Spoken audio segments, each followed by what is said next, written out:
ala gözlü senden ayrı geceler. Gençliğimdə çox sevirdim bu mahnını. Həzin lirik mahnıdır. Nigar Rəfibəlinin sözlərinə yazılmış bu mahnını dinləyəndə heç ağlıma da gəlmirdi ki, o mənə haçansa şəhid analarını xatırladacaq. Gündüzləri başlarını işə qatıb, gecələri yuxuları ərşə çəkilən, yerlərinə qord olan, bala həsrəti ilə alışıb yanan anaları. Əskər balaların çəkməsini dizinin üstünə alıb, formasını sinəsinə basıb, dünyanın heç bir ətri ilə müqayisə olunmayan bala qoxusunu ciyərinə çəkərək uyuyan anaları, yuxuda balasının əlindən tutduğu üçün oyanmaqdan qorxan anaları. İndi ala gözlü, nur üzlü Nurumuzun şəklinə baxanda həmişə anası Pərvanə xanımın dilindən bu mahnını xatırlayıram. 44 gün ərzində hər bir Samoxlunun həsrətlə yolunu gözlədiyi, qələbədən sonra şəhid olma xəbərindən hamının sarsıldığı Nurunun şəkilləri, son zəngdə özünə ürəklə şəhidlik arzuladığı videosu, əl-əl, ev-ev gəzən, şəkillərdən qopub ürəklərə köçən Nurunun, hamının əzləyərək, sevə-sevə Nuru dediyi Nurəddinin. Ay gözəl gözlüm, ay gülər üzlüm, güneş gülüşünə mi aşık oldu? Ulduzlar gözlərinə mi vuruldu? Külək saçlarına mı həsətdi? Çınar qamətini mi qısqandı? İnci dişlərinə mi düzülmüş? Qeyrət çəkmək, namus qorumaq alnına mı yazılmış?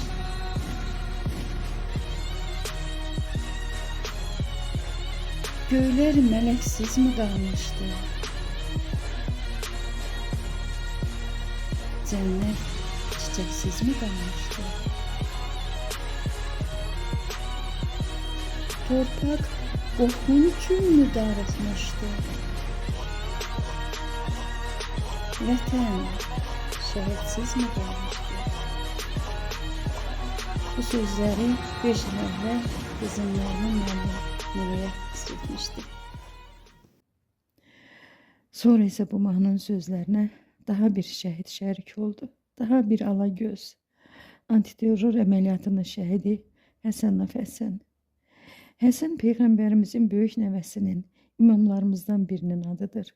Bu adı ona Peyğəmbərimiz özü qoymuş. Mənası gözəl, gül üzlü deməkdir. Gözəl üzlü, gözəl gözlü bu Həsən illərin birində 8 Mart günü dünyaya gəlməklə anasına gözəl bir hədiyyə etmişdi. İndi isə Həsən anasının ən böyük dərdidir. Məktəbimizin şagirdləri, xüsusən də onun adını daşıyan sinifin uşaqları öz müəllimləri ilə birlikdə tez-tez Nurəddingilə olurlar. Bu ilki ziyarət günündə isə yaxındır deyə dərs arası qaçaraq getdik. Doğum günü olduğu üçün ananın başı qarışıq idi. Tələsik görüşüb dərsə qayıtdıq. Bugün paylaşmağı video tapmayanda o hərəkətimizdən peşmanlıq duyuram. Biz gərək dərslərimizdə olacağımız şagirdləri də götürüb ora gedərdik. Çünki əsl həyat dərsləri elə o yerlərdə öyrədilir. Həsəngildə də 2 dəfə olmuşduq. Keçən il gedəndə Həsənin anası güclə qarşımıza çıxdı. Ayaq üstə dayanmağa belə taqəti yox idi.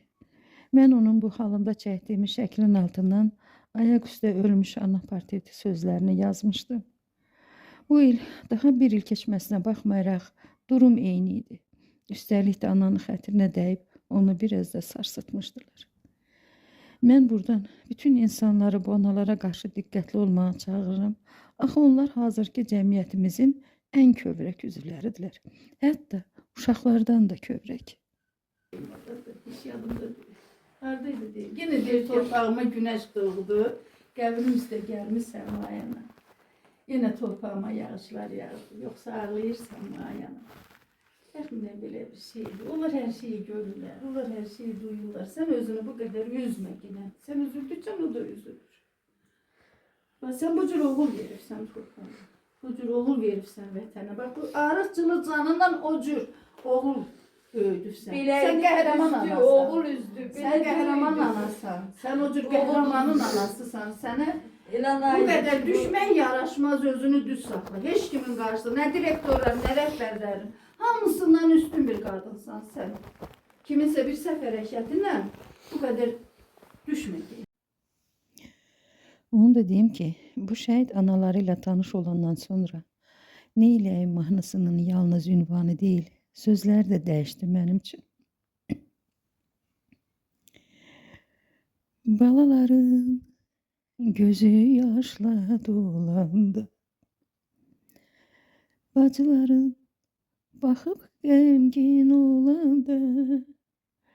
Sevgilinin gözü yolda kalanda. Bu ananda saçın yolur neylesin.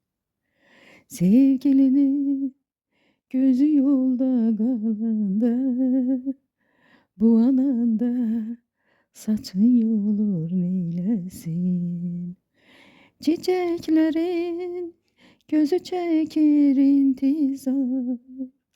Ayrılıktan beter dünyada ne var? Seher akşam seni bil ki bu anan Həzin həzin yada salır neyləsin. Seher akşam seni bil ki analar Həzin həzin yada salır neyləsin.